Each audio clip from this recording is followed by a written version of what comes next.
Hey folks, welcome back. Let's finish up this Jackson today.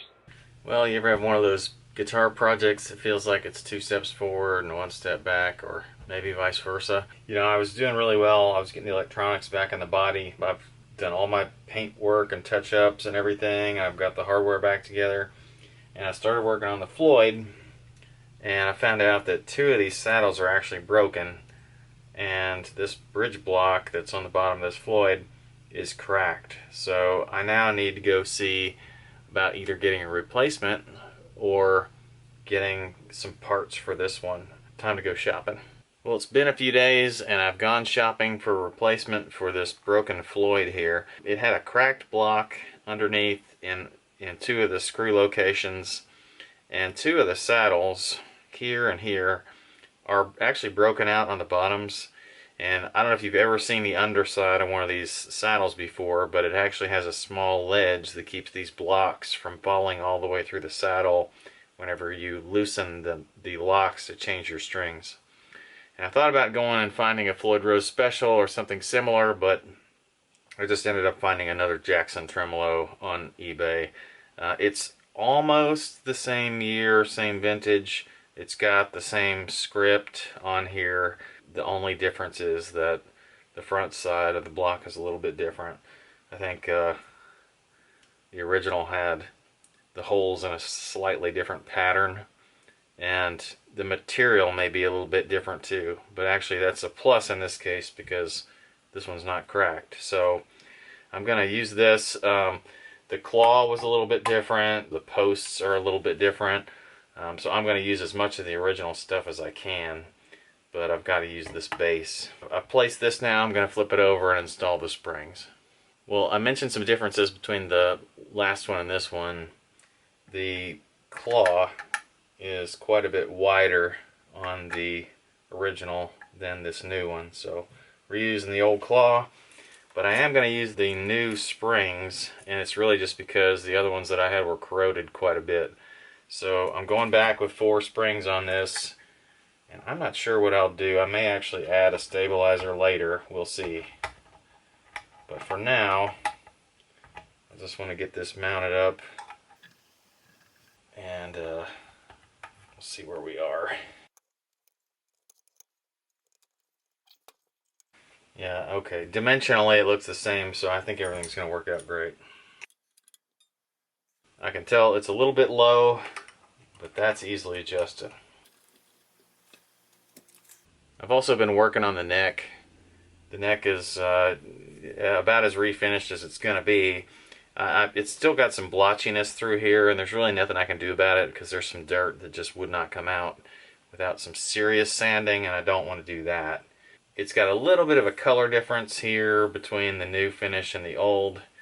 I can't just glop on the finish, even though I think that tongue oil would turn out yellow similar to the way the headstock is, but I want to keep it sort of thin enough to have a good feel. It's never going to be original again, so good enough. And it actually feels really good. It's really slick. It's ready to reassemble. I'm gonna still have to address the fretboard, but I think I'll do that with it on the guitar.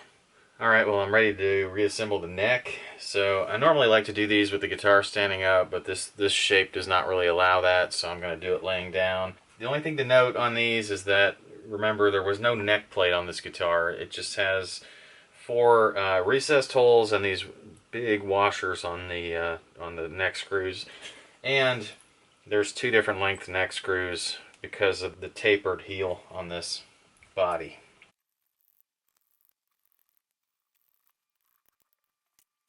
Well, things are looking pretty good. I'm getting close to being ready for strings. I do have to install the tuners on the headstock, so I'll do that next. So the tuners on these are just black mini tuners. They're Jackson branded, but they're, you know, pretty much a popular style with sort of that offset, you know, angled tab on the side. Installing those is pretty simple. Just screw in the threaded collar or nut that's on the front, and then you'll have to install the screw on the back.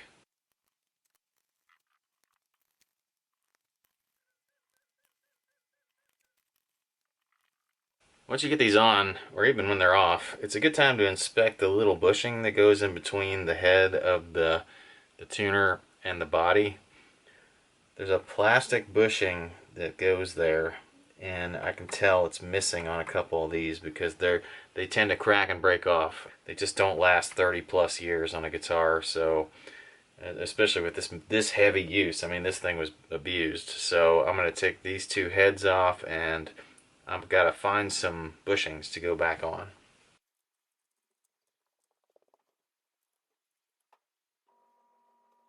Alright, well, I don't know if these are perfect, but I usually keep a bag of like sacrificial parts around so that I can try to match up used parts.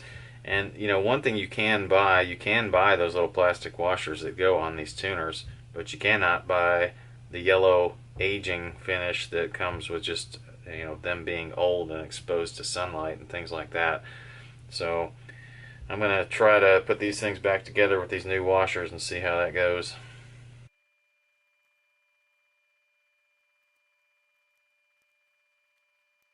Alright, well, that worked pretty well. Now they all have the plastic bushing in there. And I did go ahead while I was installing those, I adjusted the tension on these. I don't know if you know it, but you can actually dial in a little bit of a difference in tension by adjusting the end screw on these style of tuners. And you don't want to make them too loose. And I don't want to make them too tight either. Well, those look good. I think we're ready to install some strings. So fast forwarding a bit, I'm not showing the entire process of stringing this guitar. I reused a set of strings. I believe they're 9 to 42s. They were on here before, and they're good enough so that I don't think they quite need to be replaced just yet. But when you replace or reuse a set of strings that you've used before, it's always a little bit of a battle to get them on here right. And you lose a little bit of length when you do that. With this Floyd, it's actually pretty simple to do it. The bridge blocks on these, the locks rather, they're not exactly the same as like an original Floyd. The lock does not extend all the way under the fine tuner and out the back of the block. The locks are just right up here, accessible right there on the top of the guitar. This one also has the locking nut up here. I've got these things tuned to pitch and locked up. I didn't have to do much leveling of the tremolo. The tremolo has 4 springs in it, and I don't know why, but right now they're fitting a lot better than when I first got this guitar and started disassembly. They were actually hitting the sides of the wood in the cavity, and now they're not. It was just a tad low. It was, and when I say low, I mean like not level. It was almost diving into the body a little bit. And so I ended up having to loosen the springs just a touch. Adjustment-wise on the height, there is not much adjustability in the Floyd in terms of saddle height. In fact, there really is no adjustability for individual saddles except to shim them. So really all your adjustability comes mainly out of these two anchor screws, these two pivot points. And I've got those set to where things are pretty good on the action side of things. All my strings have 2 to 3 wraps on the tuners themselves. The tuners are holding fine. Those new washers that I installed are working great. And I think the thing's actually just functioning pretty well right now. The only thing I have not done is intonation. And if you ever struggled with intonation on a Floyd, I think you'll feel my pain on this. You have to... Here, I'll show you. The Floyd has sort of these locking screws here that hold the saddle in place, and they are under the string, which makes it really convenient to try to adjust the intonation with a string on the guitar. There's not a lot left to do on this guitar. I think I will check the intonation and just see how close it is. If it's not too far off, I'm probably not going to bother with it, but it does look like it's probably close because everything is moving in this backward direction except for the G string, which is a little behind the rest, and that's what I like to see. So let's check it and see if it's close. Well, I've got the guitar tuned to pitch. It's you know, always a battle with a floating tremolo like a Floyd because, you know, each one of the strings affects each other, but you get them close with the tuners up top, and then you use the fine tuners to dial everything in precisely. The way you check intonation is you check the harmonic at the 12th fret versus the fretted note, the 12th fret. So let's see how this one's doing. So you're going to tune your harmonic first. Make sure it's completely in tune. Once that's in tune, check your fretted note. See, that one's actually pretty good. It's maybe like a cent off. It's really not that bad.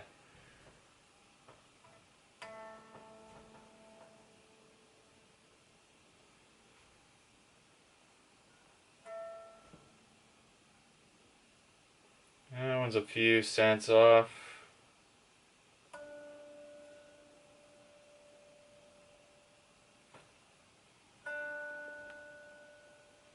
That one's closer.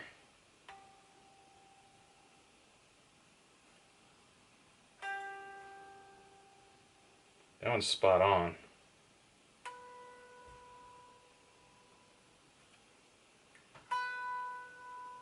Really close.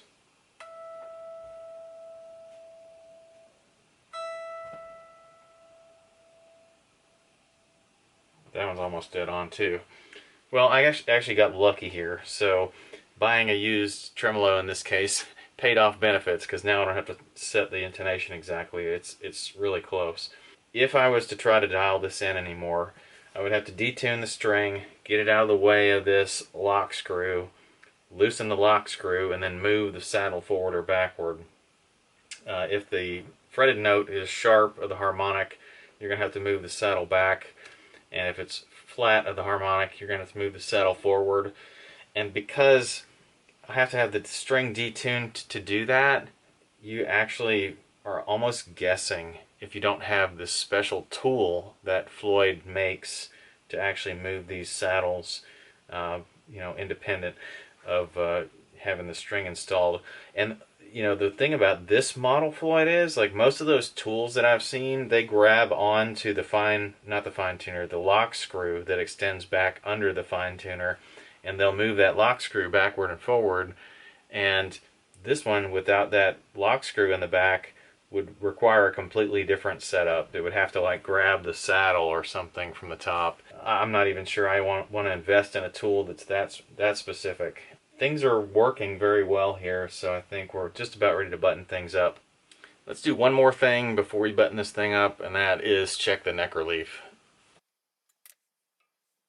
So I did this once before, probably in the last video, but basically all I'm doing is putting a capo at the first fret. I've got the guitar tuned to pitch, and I will fret the guitar at the neck to the body joint. On this guitar, that lands right around the 18th fret, 17th fret, right in there. So I'll just fret it here. And all I'm going to do is check the clearance between the string and the fret at the 8th fret.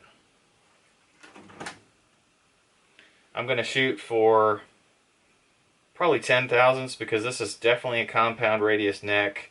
I'm pretty sure the radius goes from around 12 to probably 16.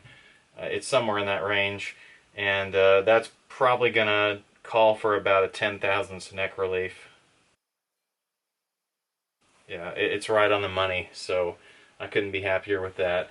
It did actually come with this cool little wrench from Jackson to set the neck relief, but don't need it, not for today anyway. Well, I had one more surprise with this guitar after I started some testing. I noticed that the volume on it was really inconsistent, and it actually was cutting out in spots. And I tried cleaning the volume pot, and that just wasn't cutting it. So ultimately I had to install another volume pot, and I just installed a 500K CTS volume pot. And the only difference in it and the old one is that the old pot had a metric shaft on it. So now my knob, my original knob that I was using, does not fit.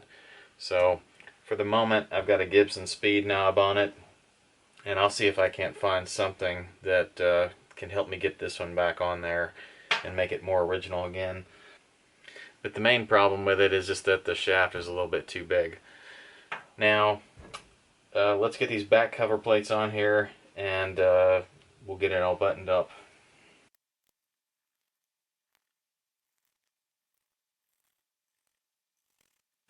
Well, that doesn't fit as well as I would like it to. The holes that are in the center of the plate here are not lining up with the holes underneath. They're close enough so that the screws go in. I don't like the way it looks when screws look like they're at an angle. I may address that one later. So let me go ahead and show you the results of the neck refinish. So this is a little better view of the neck refinish than I've been able to show you before. You can see there is a slight difference in color at the transition between the stock finish and the new refinish. The colors match pretty well at the heel here and on the back of the headstock. It's just the center section and some of the sides and like right on this flat that are a little bit lighter. There's really nothing I can do about that. Like I said, it's just, I don't know, whatever finish that they used to wipe over the top of the finish that was on here was just dark, and it just basically stained the original finish. And now I've got this really light finish on the back of the neck, which is great for playability. It's just a little bit off on the color, but I can live with that. With everything plugged in, I think it more or less sounds like it should. It definitely sounds like a pure metal machine.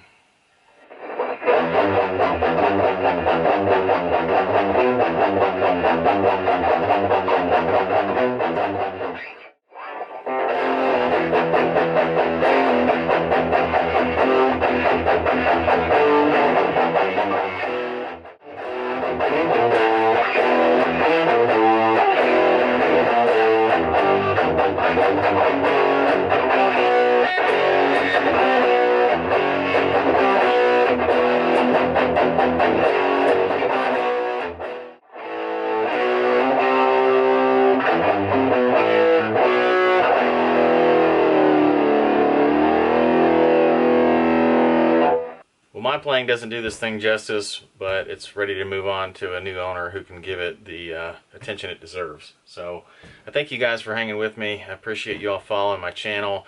Be sure to subscribe if you don't already. Be sure to like the video if you like these things, and also make a comment if you feel so inclined. But I really appreciate all the support. Thanks, and I'll see you next time.